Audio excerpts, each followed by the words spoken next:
From your broader non-physical perspective, you not only appreciate the contrast, but you embrace it fully, because you understand that if it were not for your variety, and contrast certainly is that, you would not be able to come to your personal conclusions about what you now want. And sometimes as we visit with you, especially when you are new to us, when we ask that question and we feel your response, we can feel that you are not excited at all about the contrast. That most of you think from your physical format that if you could make it the way you want it to be, there would only be those things in your feathered nest that really please you right now. So that you could just be there and look around at all of the things that please you, and you would conclude, this is a good life. In fact, this is the life I came here to live. And we said, no, it isn't. You did not come forth to look around, to find only those things that you're wanting to see. You came forth wanting the variety that would help you to specifically, and more important, personally choose or identify choices. And we think that the reason that many of you have sort of gotten away from appreciation of the variety is because you're not really yet, again, fully feeling the importance of your selfish perspective. We think sometimes that what your vantage point is that I'm here among so many others, and how important could my perspective be? And we want to say to you, it is all important. In fact, it is so important that when you come to a conclusion of something really wanted or something just sort of wanted, something that you would give anything to have or something that you just mildly think you would enjoy, when any sort of preference is born within you, Source not only answers the request, but literally becomes it. Now, in order to understand that, you've got to understand the whole nature of who you are. You are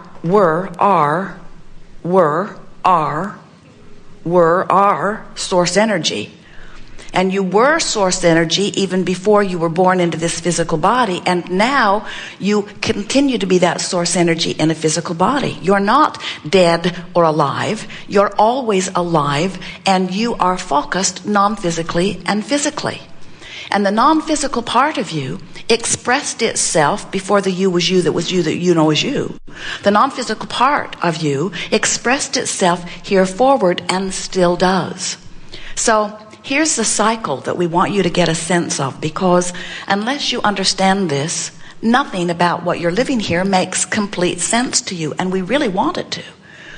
So the non-physical energy of you projected yourself into this physical body, and now in this physical body you explore your environment. And when you don't have enough of something you want it. When you see things that you like, you acknowledge that. When you see things that you don't like, you acknowledge that, and in doing so, acknowledge what you would prefer.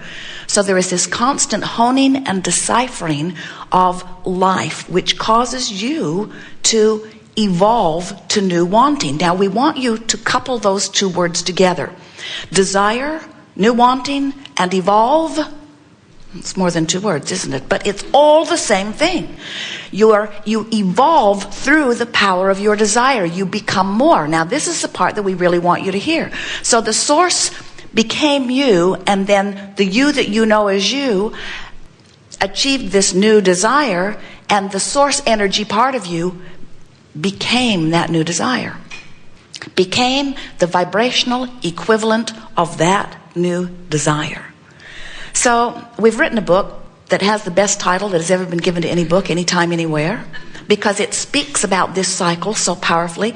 The title is Ask and It Is Given. Ask and it is. Ask and it is. And we would like to say something even more precise. When life causes you to ask, the non-physical part of you not only gives it to you, but vibrationally becomes what you have asked for. So When your life shows you shortage in some way, and your shortage causes you to ask for more clarity, or for more money, or for more wellness, or more for of anything that you are wanting, when you ask for more of it, the non-physical part of you becomes it instantaneously.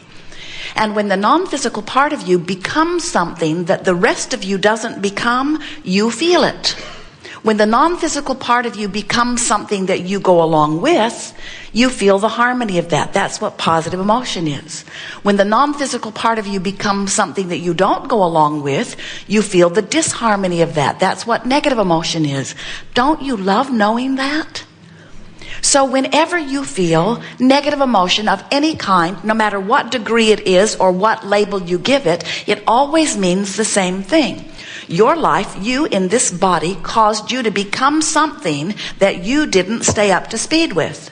The reason that you're not staying up to speed with the new idea, usually, is because you, in your blessed humanness, are beating the drum of justification. In other words, usually you're saying, I want more money because you see it's so hard over here without enough money.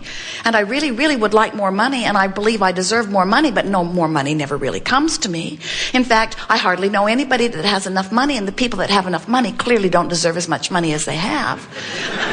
They probably inherited it. They didn't earn it. In other words, what's the big deal? Why do they get money? And why do they get the tax breaks? It doesn't seem fair that the people with all of the money get all of the tax breaks, and those business owners that are doing all of that traveling and everything, and those people that drive those Cadillacs and smoke those big cigars. In other words, as you are feeling your lack of abundance, and in your feeling of justification about wanting it, you're beating the drum of that. You're not keeping up with the desire that you've asked for. So your source energy part of you is over here in your vibrational escrow, living the luxury and abundance that you have put there through your life, offering a vibration about it, and this is the most important part of all of this, offering a vibration about it and calling you eternally, incessantly, constantly calling you toward it.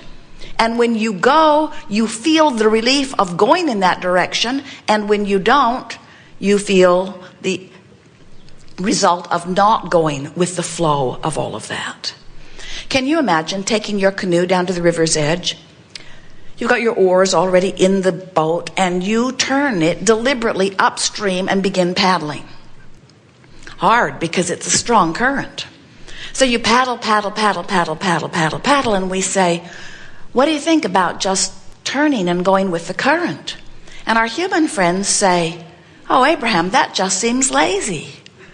And anyway, everybody that I know that's worth anything is like me paddling upstream. And we say, but why do you do that? And you say, ours is not to question why.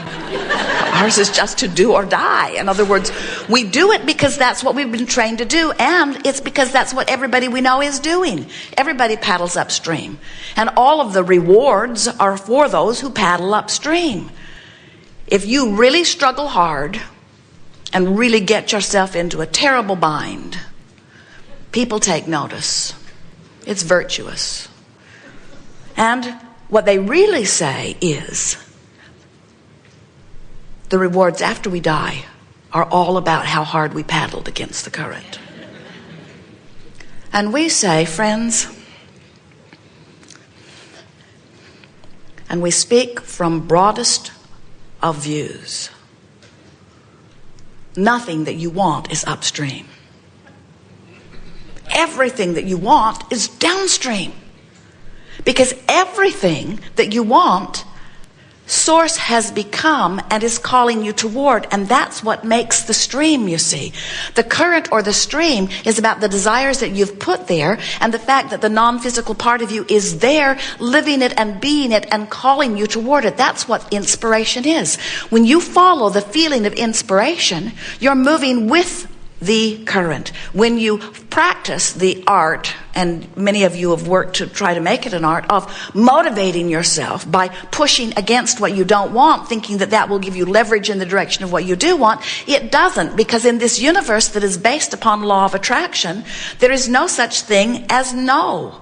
This is an inclusion-based universe, which means when you say yes to something, you include it in your vibration. And when you say no to something, you include it in your vibration. So every time you say no to something, you're paddling upstream. You're paddling against the current. It is only when you say yes to what you're wanting that you begin to turn and go with the flow. This idea of the flow, if you will get this in your mind, and you will begin to realize that there is this powerful current that is flowing, and that if you will relax and let yourself go with it. In fact, we want to say you don't even have to turn your boat around and paddle in the direction of your vibrational escrow and of your source energy and of all of the wonderful things that you've created. You don't have to paddle that way. Just stop paddling that way, and the current will turn you and take you. And when the current turns you, and you begin going with the flow, you will begin to feel immediate relief.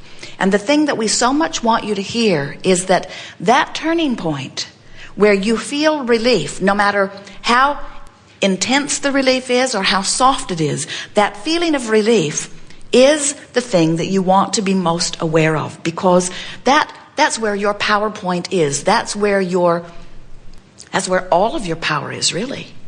Some of you have been listening to us for a while, and we describe this emotional scale, where on one end of it are the good feeling emotions, love and joy and passion, appreciation.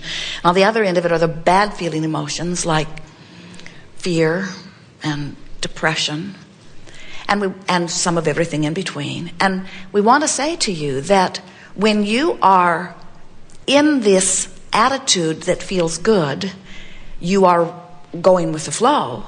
And when you are in this attitude that feels bad, you are not going with the flow. But we don't want you, from this emotional scale that we are laying out for you, we don't ever want to give you the impression that it is our desire for you today in this moment to turn from depression or fear and to turn your boat around and put a motor on it and go all the way over here to appreciation and love. Because that implies that we don't trust the current, and we do. We want you to just stop doing this, and when you stop doing this, the current will begin to carry you. And as it begins to carry you, don't take this the wrong way, but get it. As the current carries you, once you stop paddling upstream, and you feel the relief of that beginning to move in the direction of who you really are, that's as good as it can be for you right now. And that's got to be good enough. In other words, and not only does it got to be good enough, we don't mean to say that it isn't good enough in any way. We mean to say, that's it. That's all you got to do. Just stop doing that, and the stream will take you this way. And once the stream begins to carry you, the stream is carrying you. Do you know what makes the stream go to the speed that it does for you anyway? It's the life you've lived and the things you've asked for. Every time you know what you don't want, you know what you do want, so you put it over there in vibrational escrow, and Source becomes it and calls it to you. So don't you think this is interesting? You and what you've lived is the reason that your stream is moving as it is. And you pushing against that or going in the wrong direction of it is what causes you to feel negative emotion. Are you beginning to feel the power of all of this? Your life has caused you to get your stream moving, and your life or attitude or mood or attention to subjects is what's got you pointed cross current. And so every bit of negative emotion that you're feeling is because of two factors. You've asked for stuff that you're not letting yourself go to. It's just that simple. If you weren't asking, someone called you on the telephone and said, "Hello, you don't know me. I've just called to tell you that I'm not ever going to call you again." You would say, "That's okay with me." You would not feel any negative emotion. There would be no paddling upstream. But if somebody who you really care about called you and said, "I know we've had a long relationship and we go way, way, way, way back, and I know we've been living together for a long time, and your entitled financial well-being is tied to me, but I'm leaving. I'm never going to call you again." You would, most of you, not say, "Alrighty then." Most of you would feel strong negative emotion, because something that you want is going one way, and this conversation is taking you in opposition to it. And the key is to get yourself going in the same direction energy-wise, no matter what. And today we will show you how to do that.